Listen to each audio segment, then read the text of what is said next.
keep possession and rolls past the sideline. No, stays in play, but it's taken back. Along the far side, this could be the break Edmonton was looking for. Into the box, but right at Ati, who will secure it.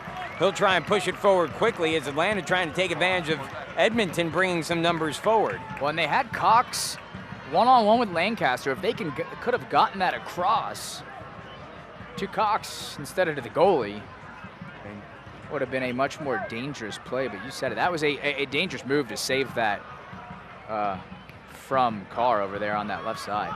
Symptomatic somewhat of Edmonton's lack of offensive attack all season long. Spoke about it earlier, but they're just that's a great middle run. Things. Beautiful pass into Bloom. Bloom sets it forward. The shot of the goal. Atlanta scores. The goal this time scored by Stisser. No offsides on that one. And Atlanta takes the 1-0 lead. Let's take another look at that one here. A beautiful goal set up by two passes. The finishing touch, Bloom into Stisser for the goal. And the Silverbacks on top 1-0. To turn on it. Back on the attack comes Edmonton. Cox in the middle of the field, turning, trying to work against the defender, shoves off. And they'll call that one against Navarro. And I don't like boy, it. Yeah, it looked like the final push there was from Cox. We'll take another look at the play. Navarro does such a good job of holding him up, just waiting for help to come. And to me, that's just a pure reaction to the guy falling as opposed to the actual contact that was there. It almost looked like that's the old pull the chair out from underneath play. It was Cox who was leaning on Navarro. Navarro felt that, pulled himself back. Cox fell down, and it cost him a pretty advantageous free kick now. Cox doesn't fall, no whistles blown. Yep.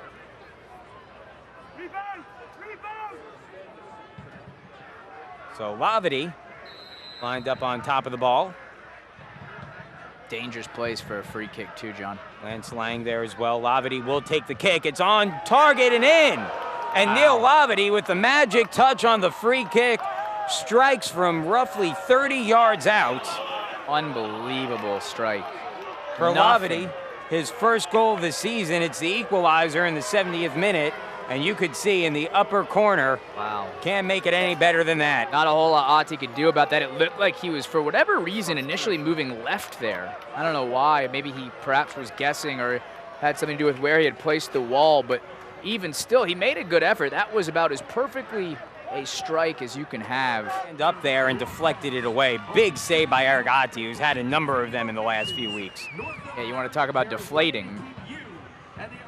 Falling down 2-1 would have been huge. Run here along the near side now. Daryl Fordyce back downfield looking for more. Fordyce into the box, spins around Lancaster. The shot and another save by Ati. And Ati, who has been under pressure despite his team being up a man, makes another huge save. Lancaster does a relatively good job of taking away the center of the field, forcing his man to go wide. Totally cut down that angle and made it a relatively routine save for Eric Ati. So another corner kick here. Over the middle, Ati up, out of position, and cleared away off the back line. Ati almost too aggressive there. What a game this has been lately, and now the Silverbacks trying to turn it upfield. Stisser, numbers for Atlanta, sets it to the wing. And taken down inside the box, and we'll get a foul. Will go against Atlanta, though. By the way, that was Beto Navarro, as ref had his a yellow card out, and he put it back. Are they going to say he dove? Well, this will be interesting to sort out here. By the way, clearing that ball off the line was Beto Navarro, who might have had the biggest play of this game so far. So we take another look at that one, and yeah, it looked. Well, how is it going the other way? Just well, and it will be. I think they're going to call on Blanco here, as you said, for a dive. Yeah, and a yellow. I thought I saw him take that yellow out. Blanco, middle of the field. Quick touch in, Menivar. Defense closes in, sets it back. Barrera thought about the shot. Now he'll slow it up. Swings it, looking at the wing, but instead finds Cruz. And Mendez on the wing. Cruz heads it to keep it in play. Mendez again with possession. Barrera, touch to Menivar. The shot and the save. Knocked up in the air. Trying for a second chance was Randolph, but it's cleared away. An absolute bullet put on goal. Let's take another look at that shot by Menivar. Well, it's great soccer in a tight space, and you said it. He sent a rocket, though it was right at Parker. Great save by Lance Parker. Ati and Parker going back and forth, trading some nice ones.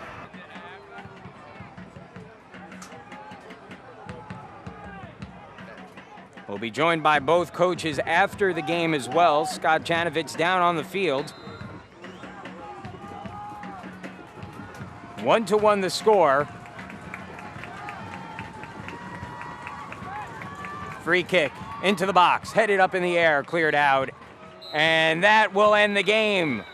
So a 1-1 tie in a game that Atlanta spent the final 60 minutes of action up a man after a double yellow awarded to Chris Nertz.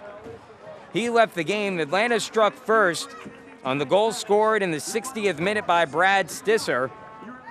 However, in the 70th minute, 10 minutes later, it was a Neil Lavity free kick into the upper left corner of the net, a perfectly placed laser of a free kick that evened the match and allowed the Silverbacks,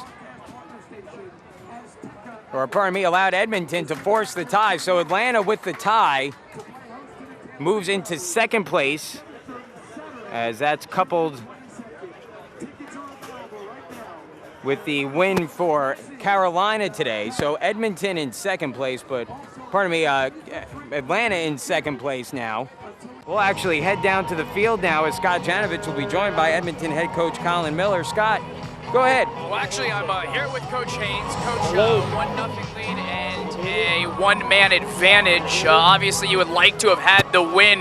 Well, looks like... what do you take away from, though, the tie? Of course, it took a brilliant goal to get it. Yeah, it was a great goal. You can't deny that. But the thing about it is that I think we played great up until our goal. And then we let down for just a couple of seconds. And that's what happens. You can't afford to let down in this league. And we got punished for it. Hey, lesson learned now. We go on the road now against Fort Lauderdale to make sure we get 3 points there. So that's the way it goes sometimes. Of course, he gave up a goal, but a brilliant one. Like we said, talk about the play of Eric Ati. I think Eric Ati was great. It's a great shot, a great goal. I mean, I would call a goal like that against any goalkeeper, and I don't fault him for it. So we move on. It's goalkeeping, it's soccer, it happens, but now we got to make sure that we put away games. We didn't do that tonight. Appreciate it, Coach. Thank you very much.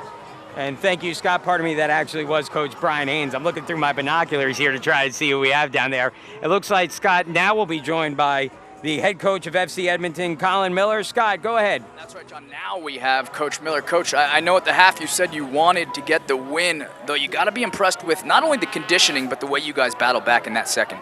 This team is so full of character, summed up no less than by our captain, Albert Watson, who had his 2 front teeth knocked out here and is on his way in an ambulance to get those put back in, believe it or not. And he continued to play through the remainder of the game. No yellow card in the play, but that's another case. But goodness me, the character that this team has is absolutely there for all to see. This is the best team in the league going forward. And yeah, we dodged a couple of bullets, there's no question about it. But I'll tell you, so did Atlanta. Yeah, absolutely. Talk about that goal, a brilliant one. Oh, I mean, Neil, to be fair, there's a number of guys that step forward every game or certainly every practice to work on these sort of things. So it doesn't surprise me. And it was going to take something like that to beat the goalkeeper because, you know, he stepped up, the Atlanta goalkeeper stepped up and made 2 or 3 terrific saves at the end to keep us off the score sheet at that point. Appreciate the tie, or the time, Coach, and well, it was a good tie. Yeah, it's a great tie. We're delighted with the point. Unfortunately, we'll have to see how the results go from here. Thanks again. Thank you. And thank you, Scott. Thank you, head coach Colin Miller for FC Edmonton. Again, final score here from Atlanta, 1-1. A goal in the 60th minute scored by Atlanta's Brad Stisser, his first of the season, but it was Neil Lavity's free kick into the upper left corner of the net that evened the match up 1-1, and that's where the game ended. Once again, thank you to everyone for joining us here. A reminder, our next game that we'll have webcasted here will be on the 22nd, as Atlanta will host its final home game of the season, that against Tampa Bay, looking to be a huge game. Meanwhile, in the meantime, Atlanta will head on the road next week, take on Fort Lauderdale on the road. That's June 15th at 7:30. And as always, all the NASL games are webcasted live on Ustream. You can go to the NASL website, nasl.com, to get more information on those. For Scott Janovich, I'm John Schwartz. Everyone with the ATP production team, thank you for joining us here today. Pleasure having you. A great game. Once again, final score from Atlanta, Atlanta won, Edmonton won. Have a great rest of the week, everybody.